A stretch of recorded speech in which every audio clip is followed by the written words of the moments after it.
Hi, my name is Gudrun from GE Designs. Welcome to my live quilting chat, Tipsy Tuesday, even though it's Monday.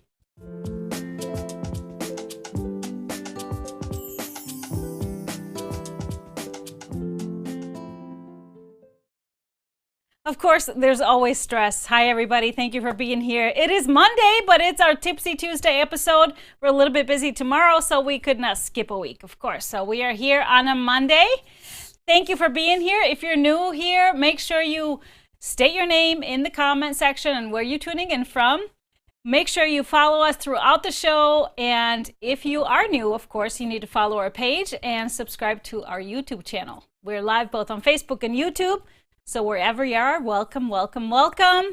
Of course, we love to see some hearts and thumbs up throughout the show. Help us get the word out there. And you know what? The more you comment, ask questions, the better chance that you win one of our prizes. We have two winners every show, one live, and then we have a giveaway question at the end. In tonight's show, I'm going to go a little bit deeper into a video I showed you last week about making 60-degree corner bindings all by machine. So I'm going to go into some detail. I was asked for some more up-close photos and kind of demos, so I'm going to do that for you, and I'm going to have lots of other stuff to show you tonight. So, of course, as I mentioned, that we have a live winner every show. We also have a giveaway question at the end if you can't watch us live. So last week we asked our question, yet last week was our 100th episode, so we had, of course, a party. So I asked everybody, what was your favorite cake? And our winner from last week's giveaway is Vicky Kirking. I don't know if I said that right, Vicky, but congratulations. You've won a $25 gift card to go shopping in the GE store. So make sure you email us or send us a message via Facebook so we can get you that gift card and you can go shopping. Her favorite cake was carrot cake with cream cheese frosting. Is the absolute best. Lots of you posted that. There were a lot of interesting cakes. Some that I've never heard before. And a lot of people that shared my taste in some bougie different types of cakes. I love it. I love it. All right, so I'm going to dive right into what our main topic is. So Fast and Furious Club, our Quilt As You Go monthly project club, our project for this month, or this past month, April, was these pyramid toppers. Really cool. You can use them single, you can layer them together, you can put them on a round table, create all kinds of really cool geometric shapes with it, kind of a modern topper. But everybody got a little scared about the corners and how you do binding on these 60-degree corners, but it's really, really easy. So even if you watched this last week, I'm going to show you the video first. This video can be found on our YouTube channel, but I did record it with black binding. And black fabric doesn't really show well the creases and stuff, so I'm going to show you with lighter fabrics later on. But let's watch the video first, and then we can refer to it after that. Hi, my name is Gudrun from GE Designs, and in this video, I'm going to show you how to bind a 60-degree corner all by machine. First off, you want to piece your binding, and I had to use 2 strips, so I have 1 seam in here. And I always double check when I'm starting my binding to make sure that that seam does not land on a corner. It's even more important with a 60-degree corner because it's such a sharp corner.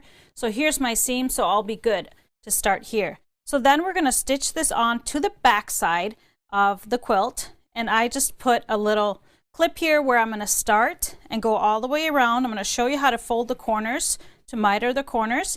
Then I'm going to go all the way around, and then we're going to join the binding just like I do with regular binding. You can see more instructions on that in the regular binding video.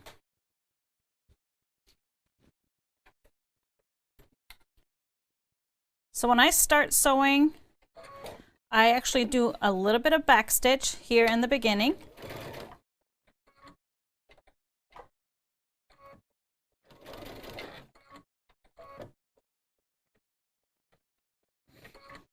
And then we're just going to keep sewing down.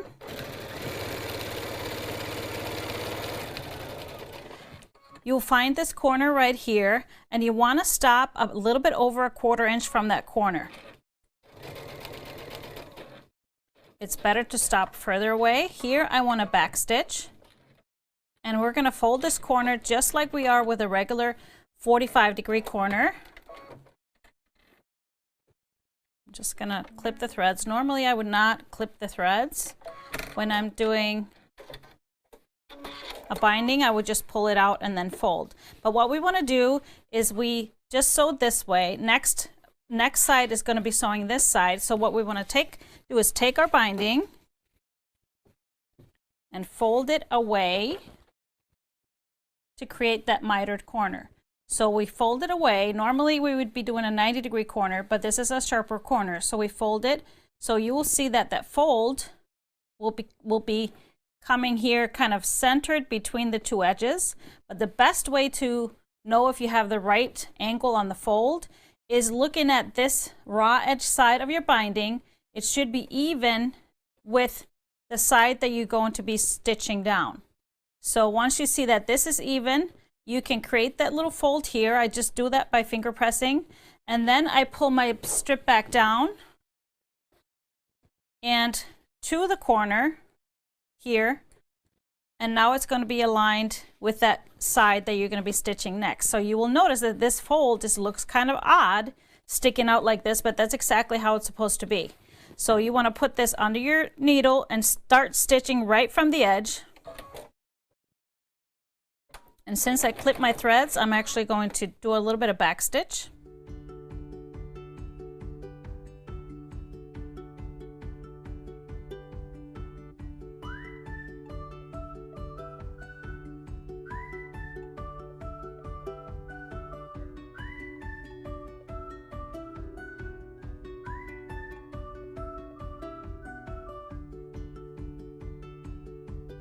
So I stopped to leave a gap here so I can join my binding strip. So if you want more information on that, check out my other binding video by machine. But I'm going to go ahead and do that and then show you how to finish it on the front. Now I have sewn my binding all the way around to the back side of my topper. So now we want to flip it to the front. So take your iron and push the seams out on the back side first. Actually good to have a little bit of steam with this. I like steam, so it really lays nice and flat. Makes it easy to fold over. When we get to the corners, all we're going to do is just flip them over this way. And actually I like to give my sides a little press so they lay flat so it's easier to fold over. Before we create the corners, we want to clip a little bit away to release some of that bulk. So what I do, I fold this back, and so where the seam goes all the way, that side, you want to go take your scissors and just trim about half of the seam allowance at an angle down about no more than half an inch, quarter to half an inch, just to remove a little bit of that sliver of that thickness here, because we're going to have to put a little bit of an extra fold in there.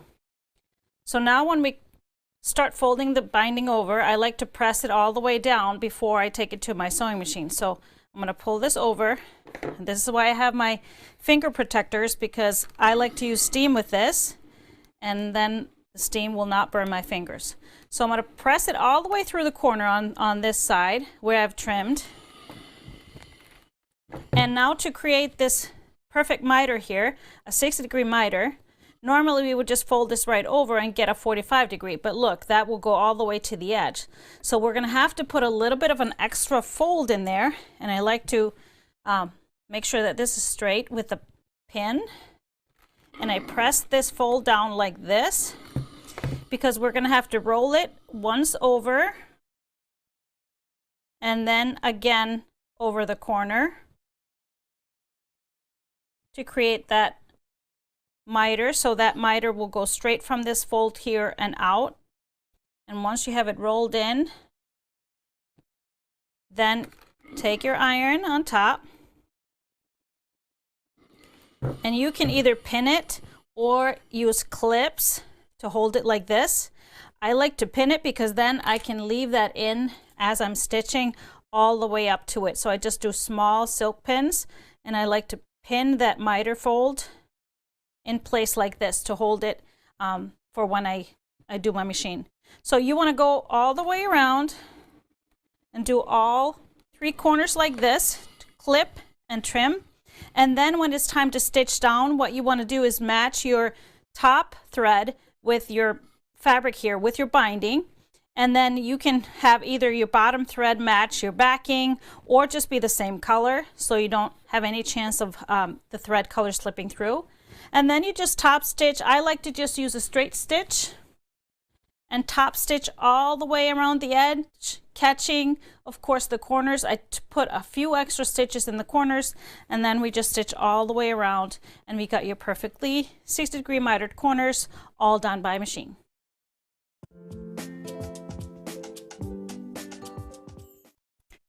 Well, there it is. So we went through the whole video, so you kind of know the process.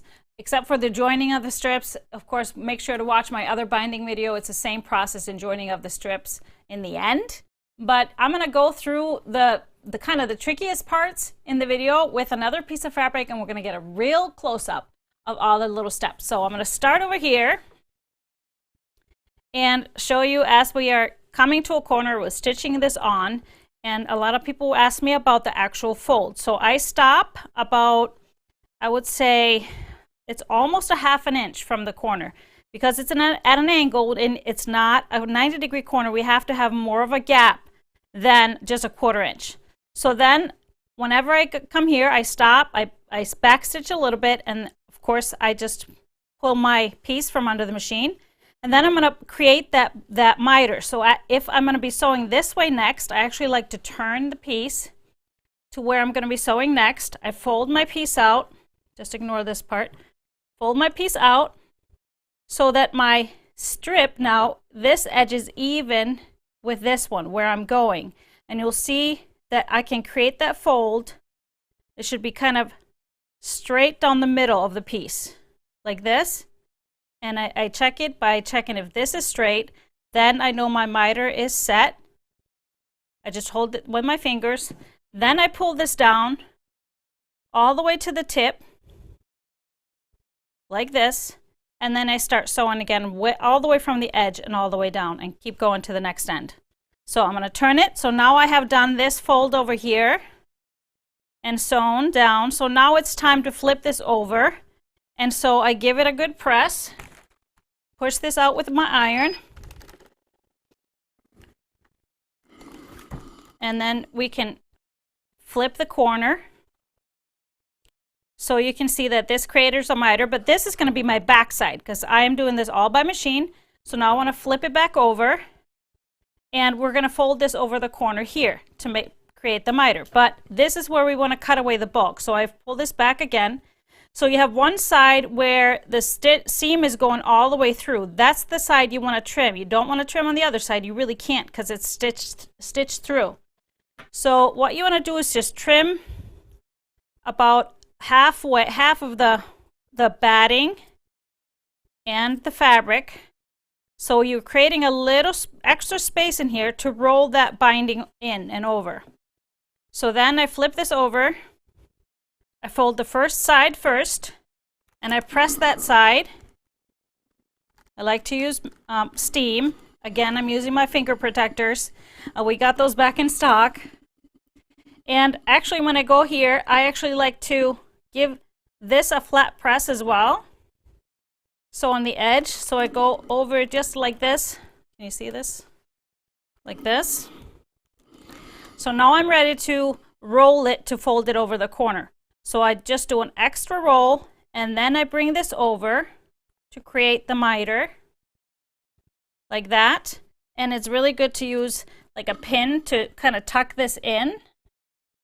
Once I'm happy with it, the way it looks, I press it. And then I can use my silk pins. Oops, sorry. Thank you. Then I can use my silk pin to really pin it in place exactly how I want it to turn out. So I do that on all the corners. So now here I've done that, my 2 corners, and then I can press down the edges everywhere else. And all I do now is just go to my machine and I stitch all the way around with a top stitch and catching all my corners. So that is it. And now we are ready for your questions. I hope that helped. We got the finger protectors back in stock. We got the irons back in stock today. So it's all kind of perfect timing. I knew somebody was trying to tell me that I needed to review this and do it over. Are the blue? Yes, these are silicone finger covers. So they protect you from the steam of the iron and the heat. So they're really great, and they are kind of sticky too. So for if you're like free motion quilting, it's good for that too. But these are meant to be for your thumb and index finger and middle finger, really. You can buy a couple of sets if you want more. They are one size, so sometimes my middle finger one is too loose. So I just bought 2 sets, so I use the same one for my middle finger. What brand of iron are you using? So I'm using my Velocity by Reliable. So let's show you in the overhead. So this is the newest version of it. I've had Velocity Reliable irons for probably almost 10 years. It's been a long time. Absolutely love them. And I'm actually going to give you some more tips on using this iron. I've gotten some questions, just basic things, so I'll talk about it a little more. Can you show us the back of your triangle toppers after top stitching? Yes, I'll do that in the close-up as well, so that you can see it.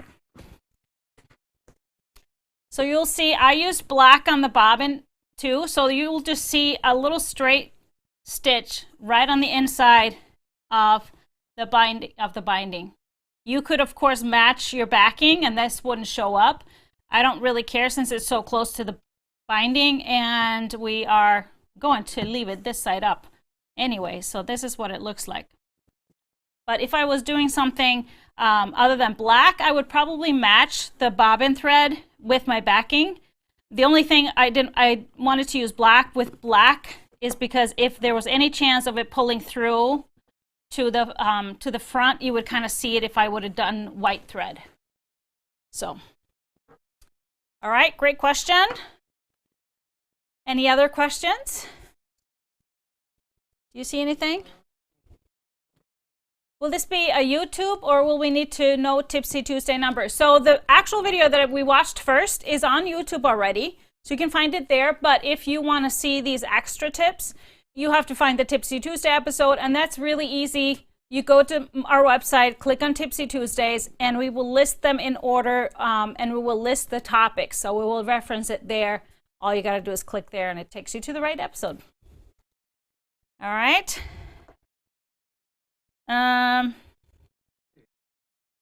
Do you ever use a decorative stitch for the binding? I have. I just prefer it to be as kind of, non-visible, invisible as possible.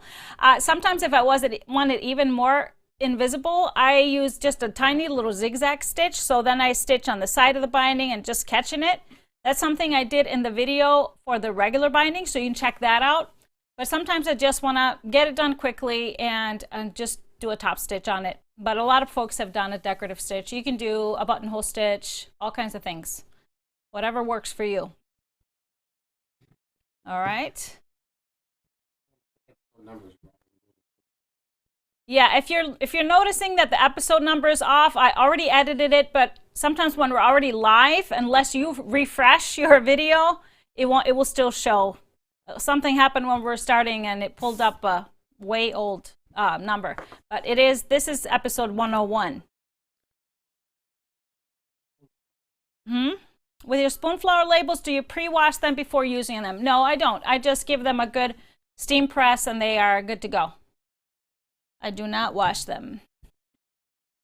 Does Velocity iron require distilled water? Yes, you have to use distilled water for it. So, and then it will last you forever. But let's, if we don't have any more questions on the actual binding, I can show you some tips on this iron. Like I said, I've used Reliable and Velocity irons for a really long time, but they are, this one is a little bit different. So it was a little bit of a learning curve. Well, not really a learning curve, can't really call it that, but just a little, things are a little bit different with this one. It has more settings, more auto features and things like that.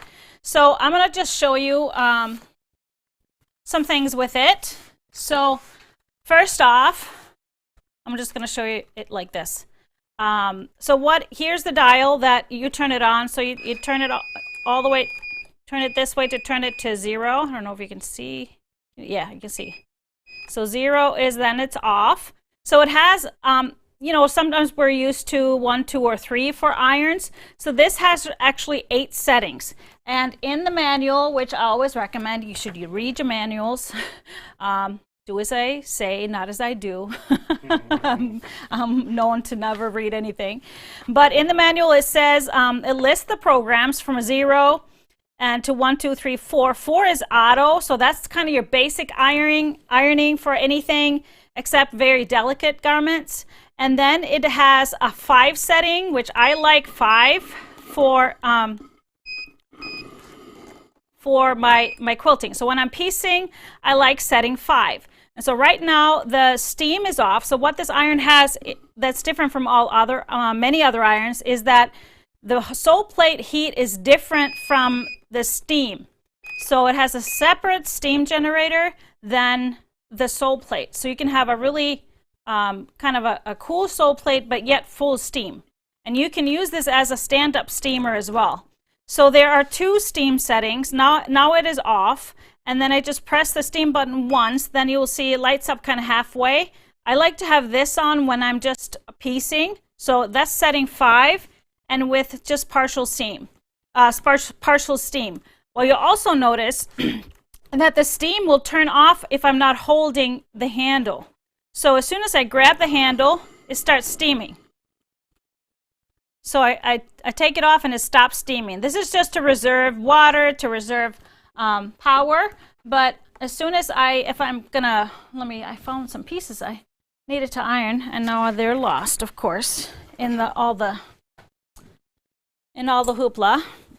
Well, I guess they're lost. So anyway, so when I'm ironing, just pressing, and you'll hear a little bit of a sound, and that's the steam generator. That's when I'm just piecing. So I like 5 and half steam. When I am pressing, let's say I try to make this really wrinkly fabric. So if I have to press fabric that is like this before I start cutting, I actually like to use the turbo.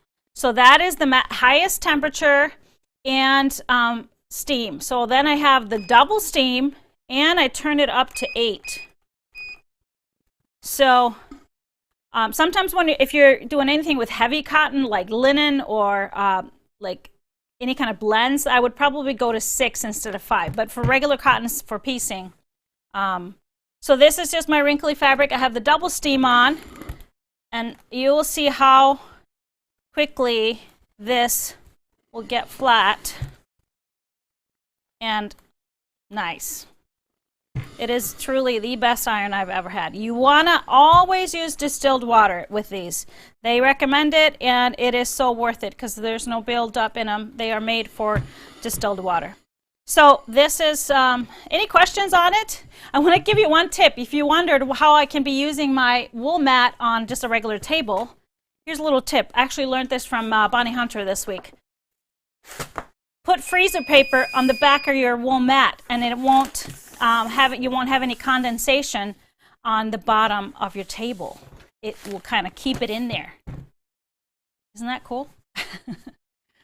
Anyways, okay, we're ready for questions on the iron, but it is truly the best iron I've ever had, and it's the only irons that really last me more than 4 to 6 months. Wool mat I'm using a Gypsy quilter wool mats, the ones that we carry in the store. This is, what is this, 18 by 20 or 15 by 18? I don't remember. I do have a ruler here. That would be okay to measure it. This one is, yes, 17 by 24. 17 by 24. So it's about the size of your cutting mat. So easy. I like this one to travel with. So could you explain again with a double steam? So the steam and the heat are separate. So the steam has 3 settings. So that's the blue. There's blue lights on the side here. So now my steam is off. I push the button here again, and I have half, This is off. I push it once and I have half steam. I push it twice and I have, no, actually, if it's on 8, you can only have full steam. Sorry. If I go back to 5, I can have half steam, or I push it again and I can have full steam. On 8, on the turbo setting, it's always full steam. So you don't want that when you're just piecing. But you can, you change the steam here, and then you change the heat with a dial. Does that make sense?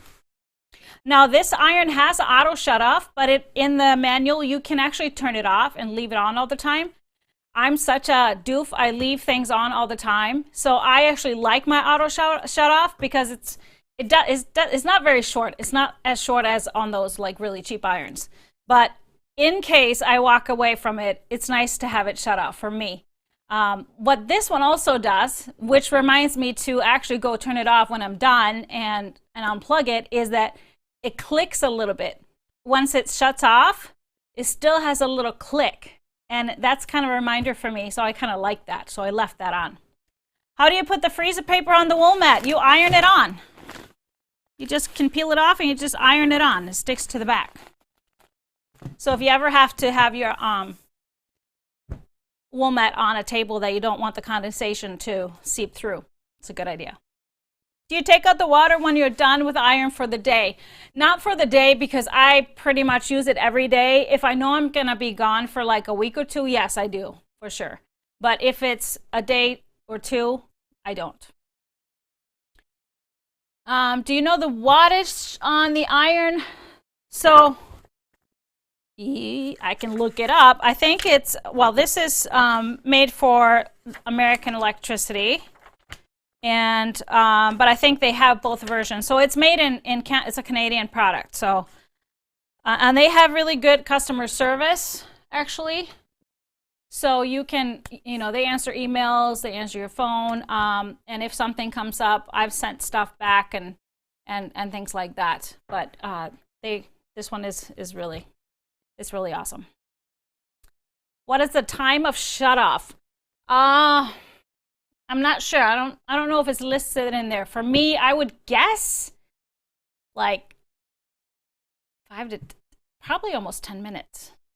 Because I do, when I'm piecing, I do a lot of chain piecing, and usually I can do a whole lot and it doesn't shut off in between. I can hear it shut off sometimes when I'm just about ready to get over there, and then hasn't even started to cool off. And it warms up really fast. So I don't care. All you have to do to start it back up is just grab the handle and it'll kick back up.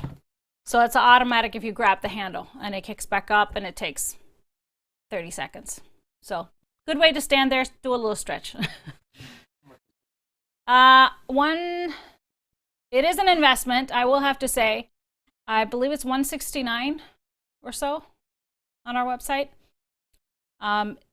It is, it is an investment, but I can't tell you how many $25, $30, $50 irons I have bought, and they all start leaking within 3 or 4 months, no matter if I buy an expensive one or a cheap one. So this is the only iron that has lasted me for years, and I'm still using my old version too. I have that on another place in my studio. So what quilt is behind me in the neutrals? Spin Cycle is behind me. That is the quilt that I made for the compilation book, Scrap School. And so that is a Martingale publication. See, that was the signal. Now it's shutting off. So now let me just shut it off so that we're done. In the middle, hanging on the ladder, is my Steamy Window Supersized, the lap size out of the Yuletide Gatherings flannels, the Christmas version, the red and green bundle that is coming. It's up for pre-order right now. We just got it bound, so it's ready to get cozy with it. And then we have little JoJo, yes, in Christmas fabrics. I know it's not Christmas, but I'm counting down till we start getting Christmas fabrics, because we're starting to get all the fall fabrics and Halloween. And you know what comes after that? All the Christmas fabric. Yes, can't wait. It's always Christmas during the summer for quilters, isn't it? When we see those fabrics coming to the stores.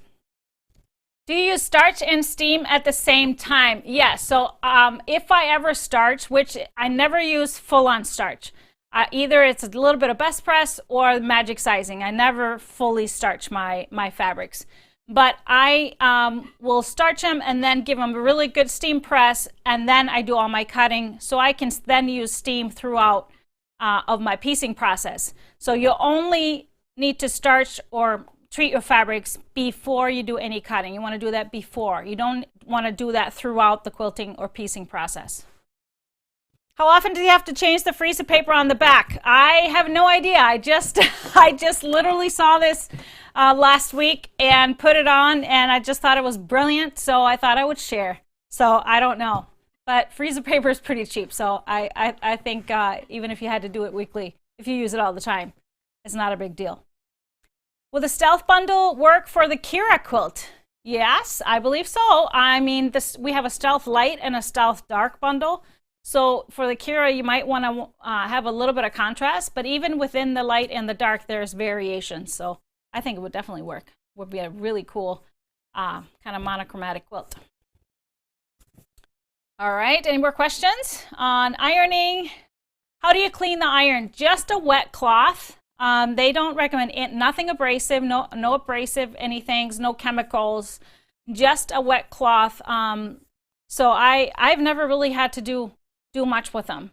Don't really need to clean the water kind of container, because I mean, distilled water, it really doesn't have anything in it. So as long as you empty it, if it's going to stand for a while, it should be good.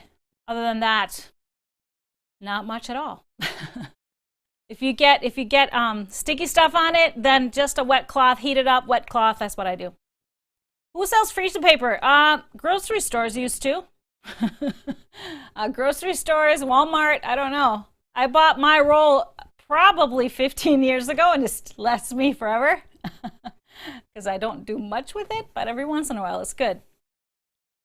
Oh, pattern suggestions for Loch Lewis. I don't really have that all in my head, but you know, I answer these questions for what to do with which bundles all the same all the time. Most of my patterns will work for most of the bundles. So if you haven't yet, watch the Matchmaker series. I talk about the difference in a pattern. Maybe a pattern can just be scrappy and wild, and then pretty much every single bundle will work for it. Other patterns might need a contrast or a focus fabric. And so then you take a bundle and you find something that is not a part of the bundle, will stand out. And then you have patterns that are scrappy with contrast. So you need contrast like Kira, and then you can get that from within a bundle, whether you do with lights and darks or two different colors. And then we have scrappy with background, and you can use a bundle and just get a background that is not a part of the bundle. So that's what I'm saying. You can use them for so many things. It just kind of depends sometimes on the scale of the fabrics. Maybe you want something that is not cut up too small, if you want to show off the fabrics. And yeah, other than that, my patterns have been done in so many different varieties of fabric that it's really a beautiful thing. Do you unplug the iron before adding water? I do not. You probably should. I don't know. No, I pour it right in there. Because you just don't want to hold the handle when you're doing it. You can just turn it off all the way to 0 and put it in and turn it back up. It won't even start to cool down just by doing that. But I just do it without doing anything. Is freezer paper and parchment paper different? Yes, freezer paper has that waxy one side, so it will stick to fabric. So if you used to do, I mean, anybody done freezer paper applique like way back in the day? That's probably why I bought my roll. And so you can iron the freezer paper. It will stick to the fabric, but then you can just peel it off. It doesn't leave anything on it. So you can kind of trace stuff onto the paper side of the freezer paper, and then iron it on and cut out things or applique or do whatever. Yeah, I've done 1 or 2 needle turn applique projects in my lifetime. Not really planning on another one, but I did it. All right, are we done with questions on ironing? Now, what is your favorite iron? Your favorite iron? No, but I have to say, he irons a lot of his clothes. I mean, that is my favorite iron. Yeah, right, and when he had an old janky iron, and then I was going to get a new one, so I'm like, here, try this. and no, it was before I got another one, and I had to try it, and he stole it. So I had to get another one. But that is, yeah, it's really great for clothes too. Even your sweatpants. Yep. Yes. Crispy. Yes, he irons his sweatpants. Yes. I don't like wrinkled sweatpants. No, it's a beautiful thing. It's a beautiful thing. Do whatever floats your boat, honey. All right. Are we ready to show you some fabric? We got a lot of stuff in. There's already a lot of stuff waiting to be cut, and I had to hold back. But I wanted to mention that those of you who are looking for the back 9 fabric, the golf bundle is back.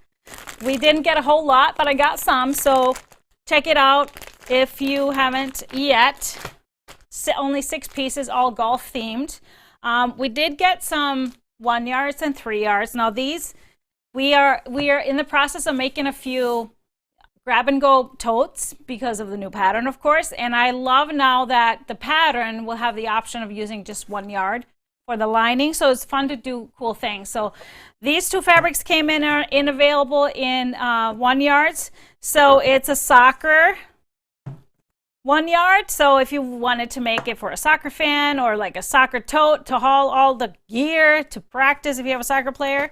And then the pencils for teachers or anybody like that, summer camp, travel bag, awesome. Or somebody going back to school, college. All right, we got a couple more. This one is a really great, it's called Color Theory. Oh, okay. Should we get the mat on here? I'll put the mat on. Is it you that said that, or Me. Oh, okay. Okay. I just didn't want to have my cutting mat with the ironing. So, understood. So I don't recommend putting freezer paper on your wool mat and slapping it on your cutting mat. You don't want to do that, but you can do it on a table. Okay, this should be better, huh? Better for you? All right, this is better. Good. Okay, so here it is. So this is called Color Theory, and it is really cool, artsy. It's really artwork. We have the 2 colors, the light, and we have it in 3 yards and 1 yards. I wanted to show you. So it's by Carrie Blumston, but it's like really cool strokes, brush strokes, kind of a little bit distressed. So we have this one, and believe me, I have both now in my collection. And then this one is called Gray, but it has a real blue undertone, so it's almost purple, almost. But I love it because then it has the scribbles in the lighter gray. It's like you were painted a canvas and then you went with your nail and scraped it out. I think it's so cool. So yes, both of them are in my collection now, waiting for a new quilt that needs a cool background. So that is brand new. Then we got some more fall fabric. This one is called Pumpkin Harvest, and it is very fall. So starting with beautiful fall leaves and really rich colors. We have the bouquets of leaves. I really love this warm, creamy background. Really nice cream lights in here. And then we have the cool pumpkins. I love this print because I love the gourds and the green pumpkins, the almost chartreuse colors in here. Of course, we have to have orange, just a little bit, but I love how subtle that is. It's not sharp, bright. But look at this print. This one I really like. Has anybody done where you put the paint in the water and do all that like dye thing? I mean, I watch those videos all the time and I'm mesmerized. And then, you know, tricks my brain into thinking I might want to do that. And then I have to slap myself. I'm not going to do that. We have the nice soft green. Of course, some sunflowers, big and small, and daisies. And And then we have the deeper green, kind of the forest green with the bright leaves on it, and an awesome, awesome, awesome diagonal stripe. No, diagonal plaid, of course. And then we have the rusty reds, the leaves, and then the solid, or the tone on tone, the really rich burgundy red.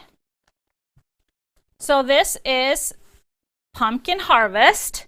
Of course, I went and played in the 1-yards and came up with a lot of fun ones. So first off, I want to say I had to get this one. So this one is available in 1-yards if you wanted it for sashings or for bindings or whatever else. It'd be really cool. Handles for the grab and go tote, whatever. So that one is available in 1-yards, but I kind of started with, if you wanted to do more lights, throw in more lights, I found some creams, some nice creams. The speckled sweet cream and the grunge cream are a great fit.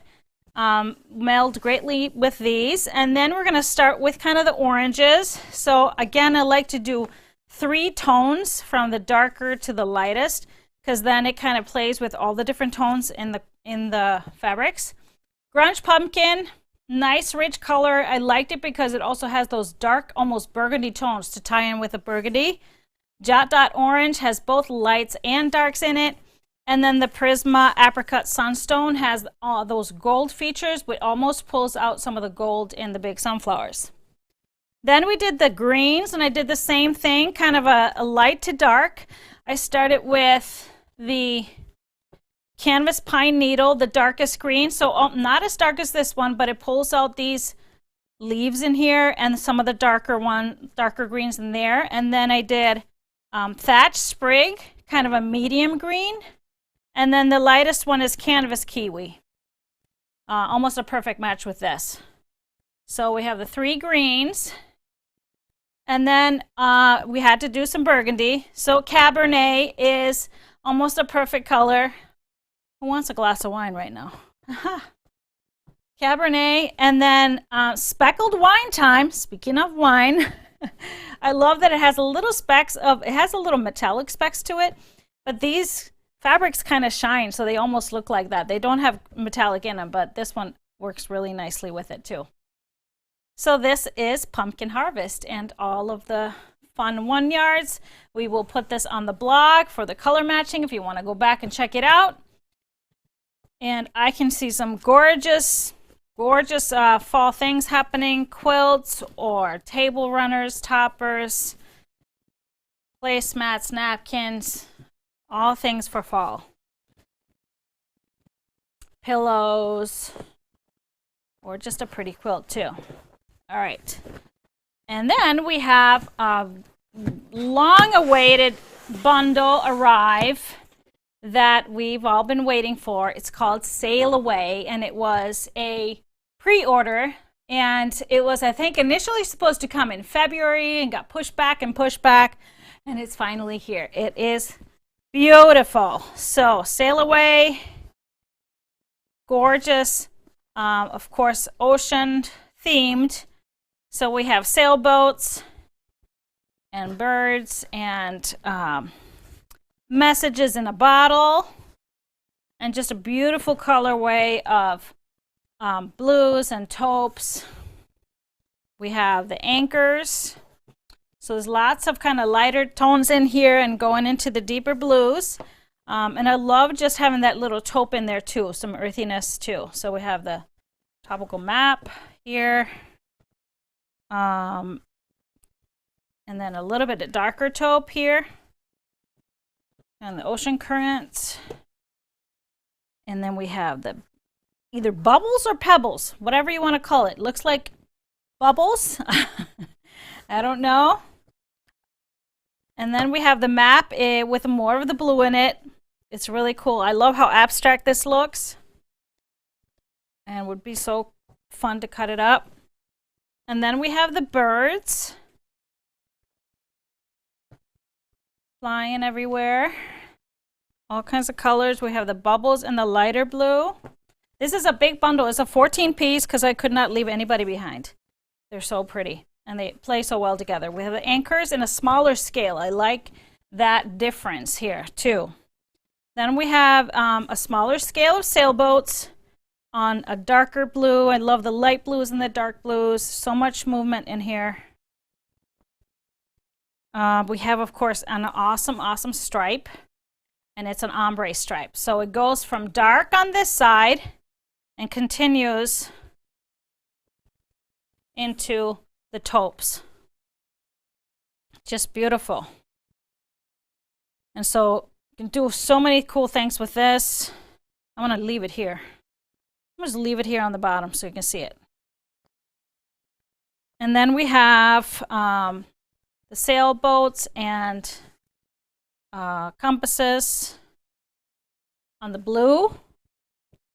And then finally the birds and the darkest blue. So you can see it goes from the darkest, deepest navy, and then all the colors in between, taupes and turquoise, all the colors of the water.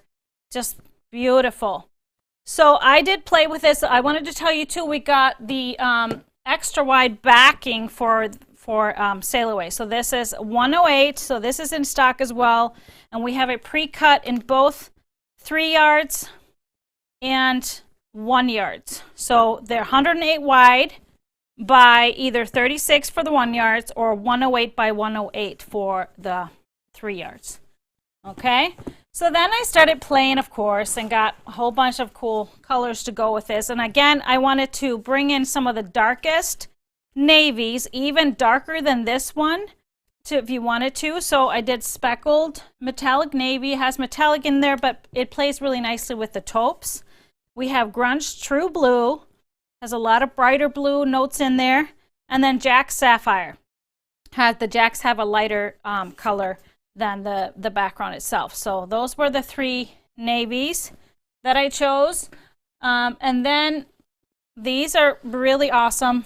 These we still have in stock. We don't have a whole lot of them, but the blue one, we have the teal geometric. You can see how it kind of plays with all the teals in here. And then we have the medium blue, and it plays with the brighter blues in here. And then the light blue also plays with the lighter blues and the more kind of turquoise notes in the print. And I love the textures. It just works really well with this design. Then for some more turquoise, I did the Grunge Horizon Blue. So it's not, so none of this has much green in it. It's more kind of turquoise and aqua. So this color worked really well with some of the turquoise pieces in the bubble fabric. And then I brought 2 bumbleberries. The Brilliant Blue goes well with a lot of the bright blue notes if you wanted to pop it up a little more. And then the Tikehau Turquoise with the lighter tones, and it has a lot of light blues in the back. So those 2, and then I pulled one more that's just a slight blue, kind of goes with all those lightest hues of blue, which is almost gray. So it's the blues, the light blue color of the blues. And if you wanted to throw in some more taupes, the speckled natural and the spotted taupe are great fits for both of these. And if you wanted something, a background or something, a really light background that will stand out from everybody, this would be my choice. The Grunge Snow White, because it has a little bit of green in here that would be a great mix with all of these tones. So this is Sail Away. I absolutely love it. And I know if you had pre-ordered this, your order will go out tomorrow. We were just folding it today. So it will be, you'll be getting a notification, shipping notification tomorrow. And then we have still quite a bit in stock. But I know it's going to disappear fast because this is just pretty. All right, any questions? Just love it. That's good. That's good. Do you have a both? Both.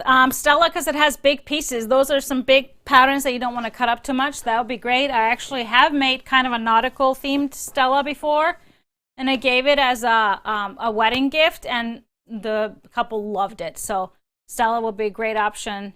Jojo would be a great option too, showing off all those pieces, and easy for figuring out turning the fabrics. That's the JoJo's the easiest quilt for that. All right, do we have a live winner? Yeah?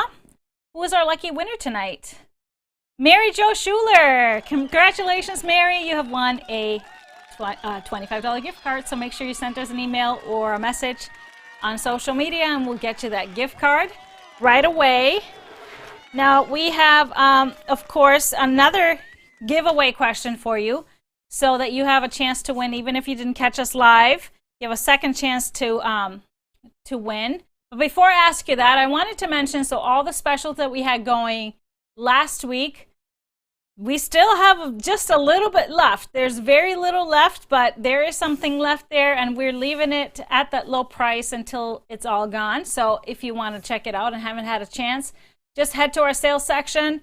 There's still also great bundles that we have lowered the price, and they're not all gone, so check that out, and make sure you snatch it up if you get a chance. All right, so of course we have a big weekend coming up. Mother's Day coming up on Sunday. So of course my question is this: do you have any Mother's Day plans? I do have some plans that I'm very, very excited about. I get to go see my little nugget, my grandson, and so I cannot wait. We're already counting down and talking about all the games we're going to play. Now, he doesn't say many words, but he really talks, though, and tries to tell me all the things that we're going to do. So I'm very excited. We will be here this Friday, though. Our Facebook Friday or Happy Friday show will be May 7th, 3 p.m. Central. We'll kick it off with a Mother's Day cocktail for all. And this time, the theme for May is strawberries. And so I actually started on my little concoction of making my own, infusing my own strawberry vodka and then making strawberry liqueur. So if you want to do that, all you got to do is put some strawberries in a jar and pour some vodka over it to make strawberry vodka. That's how easy it is. It needs to sit there, shake the bottle every once in a while, sit there for about a week, 5 days. It's really good. And if you want liqueur, add sugar. How much depends on how sweet you want your liqueur. That's it. And then you just shake it until all the sugar is melted and strain it, and it's good to go. So I'll talk about it more on Friday, but I'm looking forward to it. There's nothing better than infusing your own concoctions. Anyways, next week will be our Tipsy Tuesday on a Tuesday. Will not be Monday. So Tuesday's show is May 11th. So make sure you check in on us on Tuesday, not Monday. But I thank you for being here on a Monday.